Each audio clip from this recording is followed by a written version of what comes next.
Il segreto della distribuzione. Ossessate come ruota aprendo e chiudendo le valvole con precisione millimetrica. Il segreto dell'iniezione diretta. Il carburante entra creando una serbia si mescola con l'aria.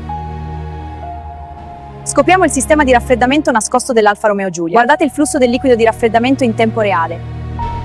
Il segreto dei pistoni. Osserva la combustione e il movimento dell'albero motore. Ecco la potenza tra coppia. Scopriamo il segreto del turbo Golcio Giulia. Ruota a velocità altissima comprimendo l'aria in entrata. Così aumenta la potenza del motore in modo efficiente. Il V6 biturbo da 2.9 litri eroga 510 cavalli. Confronto tecnico. Il turbo della Giulia eroga 280 cavalli.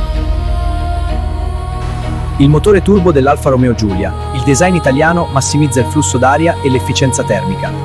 Esaminiamo il cuore della Giulia quadrifoglio, il V6 biturbo da 2 che alzona l'iniezione 9 litri. Nel motore turbo dell'Alfa Romeo Giulia, l'aria compressa dalla turbina entra nei cilindri.